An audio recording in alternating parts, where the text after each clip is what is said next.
So ಈ ನಮ್ಮ ಪ್ರಾಜೆಕ್ಟಲ್ಲಿ first ನಾವು ನೋಡೋದೇ ಸ್ಟೆಪ್ ಬೈ ಸ್ಟೆಪ್ ಎಲ್ಲ ರೀತಿ ನಾವು ಡಿವೈಡ್ ಮಾಡ್ಕೊಂಡಿದ್ದೀವಿ. ಅದರಲ್ಲಿ ಫಸ್ಟ್ ಬರೋದೇ ಡಾಕ್ಯುಮೆಂಟ್ಸು.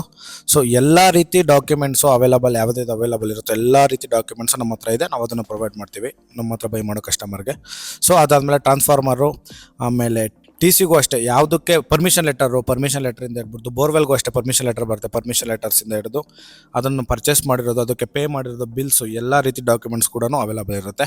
ಅದಾದಮೇಲೆ ಫೆನ್ಸಿಂಗಲ್ಲೂ ಕೂಡ ಯಾವ ಕಂಪ್ನಿ, ಅದ್ರ ಕಾಸ್ಟ್ ಎಷ್ಟು, ಅದಕ್ಕಾಗಿರೋದು ಅದ್ರದ್ದೆಲ್ಲ ಎಂಟೈರ್ ಡಾಕ್ಯುಮೆಂಟ್ಸ್ ಕೂಡ ಫೆನ್ಸಿಂಗ್ದು ಕೂಡ ಡಾಕ್ಯುಮೆಂಟ್ಸ್ ರೆಡಿ ಇರುತ್ತೆ. ಅದಕ್ಕೂ ಡಾಕ್ಯುಮೆಂಟ್ಸ್ ಪ್ರೊವೈಡ್ ಮಾಡ್ತೀವಿ. ಅದಾದಮೇಲೆ ಸಾಯಿಲ್ ಟೆಸ್ಟಿಂಗು ನಾವು ಫಸ್ಟು ಒಂದು ಸತಿ ಮಾಡಿಸ್ತೀವಿ ನಾವು ಪ್ರಾಜೆಕ್ಟ್ ಸ್ಟಾರ್ಟ್ ಮಾಡೋಕ್ಕಿಂತ ಮುಂಚೆ. ಆಮೇಲೆ ಪ್ರಾಜೆಕ್ಟ್ ಎಲ್ಲ ಆದಮೇಲೆ ಒಂದು ಸತಿ ನಾವು ಸಾಯಿಲ್ ಟೆಸ್ಟ್ ಮಾಡಿಸ್ತೀವಿ. ಸೊ ಅದರಿಂದ ಏನೇನು ಡಿಫ್ರೆಂಟ್ ಇರುತ್ತೆ, ಫಸ್ಟಿಗೂ ಇವಾಗ ಲಾಸ್ಟಲ್ಲಿ ನಾವೇನು ಮಾಡ್ಸಿರ್ತೀವಿ ಸಾಯಿಲ್ ಟೆಸ್ಟ್ದು ಅದೇನು ರಿಪೋರ್ಟ್ ಇರುತ್ತೆ, ಆ ರಿಪೋರ್ಟ್ ಕೂಡ ನಾವು ಈ ಪ್ರಾಜೆಕ್ಟಲ್ಲಿ ನಿಮಗೆ ಪ್ರೊವೈಡ್ ಮಾಡ್ತೀವಿ. ಅದಾದಮೇಲೆ A to Z ನಾವು ಈ ಲ್ಯಾಂಡ್ನ ಯಾವ ಥರ ಬಿಲ್ಡ್ ಮಾಡ್ತೀವಿ, ಯಾವ ಥರ ನಾವು ಡೆವಲಪ್ಮೆಂಟ್ ಮಾಡ್ತೀವಿ, ಅದಕ್ಕೆ ನಾವು ಏನೇನು ಮೆಟೀರಿಯಲ್ಸ್ ಯೂಸ್ ಮಾಡ್ತೀವಿ, ಗೊಬ್ಬರನೇ ಆಗಿರ್ಬೋದು, ಮೆಟೀರಿಯಲ್ಸೇ ಆಗಿರ್ಬೋದು, ಯಾವುದೇ ರೀತಿ ಪ್ರೊಟೆಕ್ಷನ್ ನಾವು ಏನೇನು ಕೊಡ್ತೀವಿ, ಕ್ಯಾಮ್ರಾಯಿಂದ A to Z ನಾವೇನೇನು ಕೊಡ್ತೀವಿ ಎಲ್ಲದಕ್ಕೂ ನಾವು ನಮ್ಮ ಕಡೆಯಿಂದ ಡಾಕ್ಯುಮೆಂಟ್ಸು ಪಕ್ಕ ಅದಕ್ಕೆ ಪ್ರೂಫ್ ಅದೇನೇನು ಇದು ಮಾಡಿರ್ತೀವಿ ಎಲ್ಲದಕ್ಕೂ ನಮಗೆ ಡಾಕ್ಯುಮೆಂಟ್ಸ್ 100% ಸಿಗುತ್ತೆ ಈ ನಮ್ಮ ಅಗ್ರಿಕಲ್ಚರ್ ಡೆವಲಪ್ಮೆಂಟ್ ಪ್ರಾಜೆಕ್ಟಲ್ಲಿ. ಇದಾದಮೇಲೆ ಫಸ್ಟು ಬರೋದು ಏನಂತಂದರೆ, ಇವಾಗ ಬೋರ್ವೆಲ್ಲು ನಾನು ಹೇಳ್ದಂಗೆ ಪಾಯಿಂಟ್ಸ್ ಎಲ್ಲ ಆಯಿತು. ಸೊ ಆ ಪಾಯಿಂಟ್ಸ್ ಪ್ರಕಾರನೇ ಹೇಳ್ಬೇಕು ಅಂದರೆ, ಇವಾಗ ಫಸ್ಟ್ ಪಾಯಿಂಟ್ ಡಾಕ್ಯುಮೆಂಟ್ಸಲ್ಲಿ RTC ಅಂದರೆ ಪಹಣಿ ಬರುತ್ತೆ.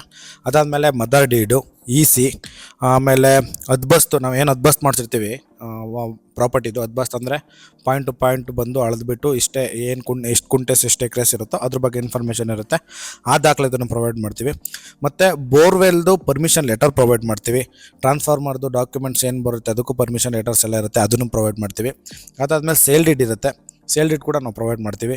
ಅದಾದಮೇಲೆ ಪಾರಿಕತ್ ಪುಸ್ತಕ ಅಂತ ಇರುತ್ತೆ. ಪಾರಿಕತ್ ಪುಸ್ತಕ ಅಂತಂದರೆ ಅದ್ರ ಲ್ಯಾಂಡ್ ಬಗ್ಗೆ ಎಲ್ಲ ರೀತಿ ಇನ್ಫಾರ್ಮೇಷನ್, ಒಂದು ಪಾರಿಕತ್ ಪುಸ್ತಕ ಅಂತ ಇರುತ್ತೆ.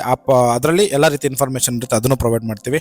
ಮತ್ತು ಫೆನ್ಸಿಂಗ್ ಏನು ನಾವು ಮಾಡಿಸ್ತೀವೋ ಸೊ ಅದ್ರದ್ದು ಡಾಕ್ಯುಮೆಂಟ್ಸ್ ಪ್ರೊವೈಡ್ ಮಾಡ್ತೀವಿ. ಮತ್ತು NOC ಲೆಟರ್ ಇರುತ್ತೆ, ಸಾಯಿಲ್ ಟೆಸ್ಟಿಂಗ್ ರಿಪೋರ್ಟು, ಇದೆಲ್ಲ ಡಾಕ್ಯುಮೆಂಟ್ ಸೆಕ್ಷನಲ್ಲಿ ನಿಮಗೆ ಬರುತ್ತೆ. ಏನು ಡಾಕ್ಯುಮೆಂಟ್ಸ್ ನಾನು ಹೇಳಿದ್ನೋ ಇದೆಲ್ಲ ರೀತಿ ಡಾಕ್ಯುಮೆಂಟ್ ಸೆಕ್ಷನಲ್ಲಿ ನಿಮಗೆ ಎಲ್ಲ ಡಾಕ್ಯುಮೆಂಟ್ಸ್ ಕೂಡ ನಾವು ಪ್ರೊವೈಡ್ ಮಾಡ್ತೀವಿ. ಅದಾದಮೇಲೆ ನೆಕ್ಸ್ಟು ಸೆಕೆಂಡ್ ಪಾಯಿಂಟೇ ಸಾಯಿಲ್ ಟೆಸ್ಟಿಂಗು.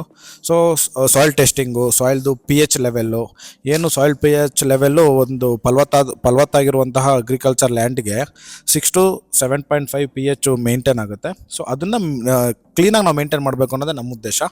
ಸೊ ಅದ್ರ ರಿಪೋರ್ಟು ನಿಮಗೆ ಸಾಯಿಲ್ ಟೆಸ್ಟಿಂಗಲ್ಲಿ ನಾವು ಪ್ರೊವೈಡ್ ಮಾಡ್ತೀವಿ.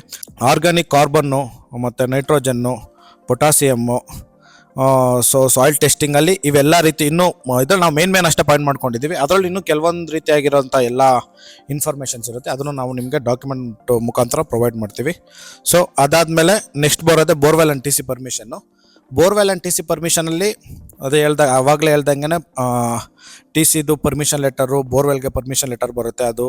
ಅದಾದಮೇಲೆ ಯಾವ ರೀತಿ ಕೇಬಲ್ ಯೂಸ್ ಮಾಡ್ತೀವಿ, ಯಾವ ರೀತಿ ಮೋಟರು, ಯಾವ ಕಂಪ್ನಿ ಮೋಟರ್ ಯೂಸ್ ಮಾಡ್ತೀವಿ, ಮತ್ತು ಇವಾಗ TC ಟ್ರಾನ್ಸ್ಫಾರ್ಮರ್ ನಾವು ಇಡಿಸ್ಬೇಕಾದ್ರೆ ಏನಂದರೆ ಅದು ಸ್ಟೀಲ್ದು ವೈರ್ಸ್ ಬರುತ್ತೆ, ಯಾವ ರೀತಿ ಸ್ಟೀಲ್ ವೈರ್ಸ್ ಯಾವ ಕಂಪ್ನಿದು, ಅದು ಅಲ್ಯೂಮಿನಿಯಂ ವೈರ್ ಕೂಡ ಬರುತ್ತೆ ಅದರಲ್ಲಿ, ಯಾವುದು ಅಲ್ಯೂಮಿನಿಯಂ ವೈರು ಯಾವುದು, ಮತ್ತು ಟ್ರಾನ್ಸ್ಫಾರ್ಮ್ ಯಾವ ಕಂಪ್ನಿದು. ಸೊ ಇದೆಲ್ಲ ರೀತಿಯೂ ನಾವು ಬೋರ್ವೆಲ್ಲು ಮತ್ತು TC ಪ್ರೊವೈಡ್ ಮಾಡಬೇಕಾದ್ರೆ ನಿಮಗೆ ಹೇಳ್ಬೇಕಾದ್ರೆ ಅದ್ರ ಬಗ್ಗೆ ಎಲ್ಲ ರೀತಿ ಇನ್ಫಾರ್ಮೇಷನ್ನು ಇರುತ್ತೆ. ಅದಾದಮೇಲೆ ಫೆನ್ಸಿಂಗು, ಆವಾಗಲೇ ಹೇಳ್ದಂಗೆ ಫೆನ್ಸಿಂಗ್ದು ಯಾವ ಕಂಪ್ನಿದು ಹಾಕಿಸ್ತೀವಿ, ಎಷ್ಟು ರೇಟು, ಅದ್ರ ರೀತಿ ಯಾವ್ದು ಎಲ್ಲ ಏನೇನು ಇರುತ್ತೋ ಇನ್ಫಾರ್ಮೇಷನು ಅದನ್ನು ನಾವು ನಿಮಗೆ ಪ್ರೊವೈಡ್ ಮಾಡ್ತೀವಿ. ಅದಾದಮೇಲೆ ಸಾಯಿಲ್ಡು ಟೆಸ್ಟಿಂಗ್ದು ರಿಪೋರ್ಟು. ಸಾಯಿಲ್ ಟೆಸ್ಟಿಂಗ್ ಅದೇ ಹೇಳ್ದಲ್ಲ, ನಾವು ಸ್ಟಾರ್ಟಿಂಗ್ ಲ್ಯಾಂಡ್ ತೊಗೊಂಡಾಗ ನಾವೇನು ಟೆಸ್ಟ್ ಮಾಡಿಸ್ತೀವಿ, ಸೊ ಆ ಟೆಸ್ಟಿಂಗ್ ರಿಪೋರ್ಟು ಮತ್ತು ಅದನ್ನು ಬೈ ಯಾವಾಗ ಆದಮೇಲೆ ನಾವು ಪ್ರೊವೈಡ್ ಮಾಡೋಕ್ಕಿಂತ ಮುಂಚೆನೇ ಆಮೇಲೆ ಒಂದ್ಸತಿ ಟೆಸ್ಟಿಂಗ್ ಮಾಡಿಬಿಟ್ಟು ಅದನ್ನೆಲ್ಲ ಕ್ಲೀನಾಗಿ ಚೆಕ್ ಮಾಡಿ ಅವ್ರಿಗೆ ಇನ್ಫಾರ್ಮೇಷನ್ ಕೊಟ್ಬಿಟ್ಟು ಸೆಲ್ ಮಾಡೋದು ಅಂತ ನಮ್ಮ ಥಾಟ್ ಇರೋದು. ಸೊ ಅದು 2 ರಿಪೋರ್ಟು ಅವರಿಗೆ ನಾವು ಪ್ರೊವೈಡ್ ಮಾಡ್ತೀವಿ.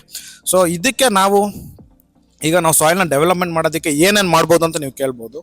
ಸೊ ನನಗೆ ಗೊತ್ತಿರೋ ಪ್ರಕಾರ, ನಾನು ತಿಳ್ಕೊಂಡಿರೋ ಪ್ರಕಾರ ಒಂದು 3-4 ಥರದ್ದು ಏಕದಳ ಸಸಿಗಳ ಮತ್ತು ದ್ವಿದಳ ಸಸಿಗಳ ಒಂದು 3 ಥರದ್ದು ಎಣ್ಣೆ ಕಾಳುಗಳದ್ದು ಬೀಜನ ಫುಲ್ಲು ನಮ್ಮ ಲ್ಯಾಂಡ್ಗೆ ಹಾಕ್ಬಿಟ್ಟು, ಸೊ ಅದೇನಾಗುತ್ತೆ ಸಸಿಗಳು ಉಟ್ಕೊಳ್ಳುತ್ತೆ. ಆ ಸಸಿಗಳನ್ನ ಟ್ಯಾಕ್ಟ್ರಿಯಲ್ಲಿ ನಾವು ರೋಟ್ರಿ ಹೊಡೆಸ್ಬಿಟ್ರೆ ಅವಾಗ ಏನಾಗುತ್ತೆ, ಆ ಲ್ಯಾಂಡ್ಗೆ ಹಸಿರೆಲೆ ಗೊಬ್ಬರ ತುಂಬ ಚೆನ್ನಾಗಿ ಸಿಗುತ್ತೆ. ಸೊ ಅವಾಗ pH ಲೆವೆಲ್ ಮೇಂಟೈನ್ ಆಗುತ್ತೆ, ಲ್ಯಾಂಡು ತುಂಬ ಫಲವತ್ತತೆಯನ್ನು ತಗೊಳುತ್ತೆ. ಅದಾದಮೇಲೆ ರೆಡಿ ಇರುತ್ತೆ, ನಾವೇನೇ ಒಂದು ಕ್ರಾಫ್ಟ್ ನಾವು ಅವಾಗ ಹಾಕಬೇಕು ಅಂದ್ಕೊಂಡ್ರು ಸೊ ಅವಾಗ ಲ್ಯಾಂಡು ಕ್ಲೀನಾಗಿ ರೆಡಿ ಇರುತ್ತೆ. ಸೊ ಅವಾಗ ಏನಾಗುತ್ತೆ, ಲ್ಯಾಂಡ್ ರೆಡಿ ಇದ್ದಾಗ ನಾವು ಯಾವುದೇ ರೀತಿ ಬೆಳೆ ಹಾಕ್ಬೋದು, ಅಡಿಕೆ ಆಗ್ಬೋದು, ತೆಂಗು ಆಗ್ಬೋದು, ಕಮರ್ಷಿಯಲ್ ಬೆಳೆಗಳಾಗ್ಬೋದು, ಏನೇ ಹಾಕ್ಲಿ ಫಸ್ಟ್ ಲ್ಯಾಂಡ್ ಗಟ್ಟಿರ್ಬೇಕು. ಬೇಸ್ಮೆಂಟ್ ಏನು ಯಾವಾಗ ಸ್ಟ್ರಾಂಗ್ ಆಗಿರುತ್ತೋ ಆವಾಗ ಬಿಲ್ಡಿಂಗ್ ತುಂಬ ಚೆನ್ನಾಗಿ ಬರುತ್ತೆ ಅನ್ನೋದಕ್ಕೋಸ್ಕರನೇ ಇದು ಅಷ್ಟೇ. ಎಷ್ಟು ಫಲವತ್ತತೆಯಿಂದ ಮಣ್ಣಿರುತ್ತೋ ಅಷ್ಟೇ ಫಲವತ್ತತೆಯಿಂದ ನಮಗೆ ಕ್ರಾಫ್ಟ್ ಕೂಡ ಸಿಗುತ್ತೆ. ಸೊ ನಾವು ಏನೇನು ಕ್ರಾಫ್ಟ್ ಹಾಕಬೇಕು ಅಂತ ನಾವು ಅಪ್ಕಮಿಂಗ್ ಡೇಸಲ್ಲಿ ಹೇಳ್ತಾ ಇರ್ತೀವಿ.